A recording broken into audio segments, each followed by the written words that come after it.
I went into Where Winds Meet not fully knowing what to expect.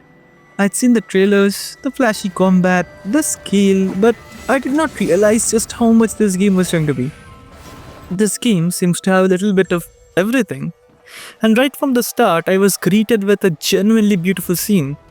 A cinematic opening, sweeping landscapes, dramatic music, and an over the top intro that immediately made it clear that this game has a massive budget behind it. It feels like a full AAA production right out the gate. Developed by Everstone Studio and published by NetEase, that is to be expected. After fighting the first complimentary boss, it is hard to believe that this game is indeed free. After that, I jumped straight into character customization.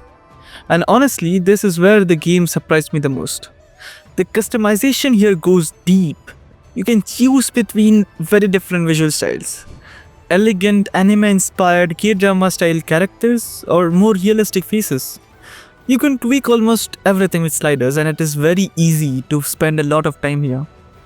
The wild part is you can actually speak into your mic and the game tries to match your character's voice to yours. On top of that, you can upload a photo of your face and have the character model after you. Well, for a free-to-play game, this level of customization is honestly impressive. Once you're in the world, the scale immediately hits you.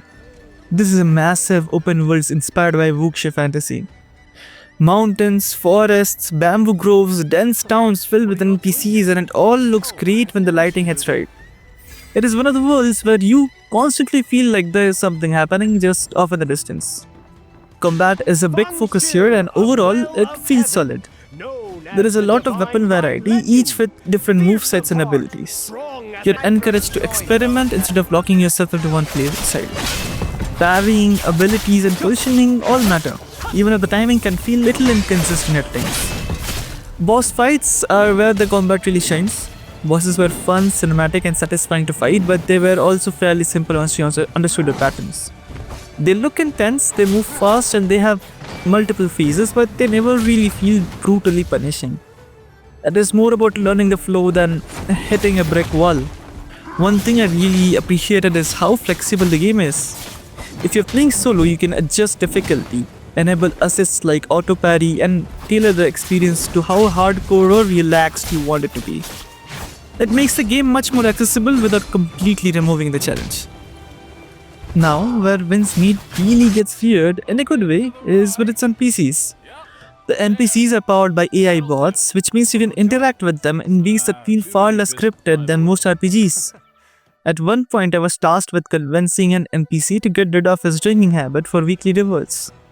I spent a solid minute trying to reason with him, completely failing, so instead I challenged him to a drinking contest, won and claimed victory. I genuinely did not expect that to work, but it did. Stuff like this really brings out the role player in you. There are a lot of these strange systems layered on top of each other. Mini games, side activities, hidden dungeons, arenas, social interactions, even things like a healing mechanic that suddenly turns into a card-based minigame. Sometimes it feels like the game just keeps throwing new ideas at you non-stop. Another huge quality of life win is how the game handles dialogues and cutscenes. You can speed up conversations up to 3x, which is a blessing in a game this dense. And if you try to skip a cutscene, the game just gives you a quick summary of what happened instead of just dumping you back into gameplay with no context. If skipping dialogues is the reason you quit games like Genshin, this alone might make Where Winds Meet much easier to stick with. That said, not everything lands. Because the game is so packed with systems, the quality can feel inconsistent. Some moments feel incredibly polished and cinematic, while others just feel rough, with awkward NPC animations, translation issues, or audio problems. The story itself did not fully grab me either. There are interesting moments, but it often gets lost in the sheer weight of everything else going on.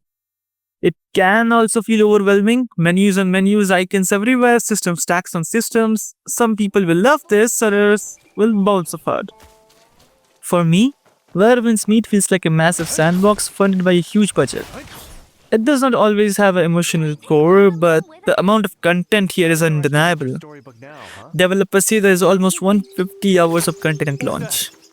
If you enjoy experimenting, role-playing, exploring, and getting lost in systems, there is a lot to love. If you're someone who mostly plays free-to-play games and can't tolerate monetization, This is an absurd amount of game for free. Well, this is not pay to win either, so yeah, there you go. It doesn't necessarily do anything perfect, but it has a lot of elements of pretty much every other genre. No matter your experience, you'll likely find something you love here. And even if it's not perfect, I was not prepared for how much Berwin's Meat had to offer. So yeah, if you haven't yet, give it a shot once.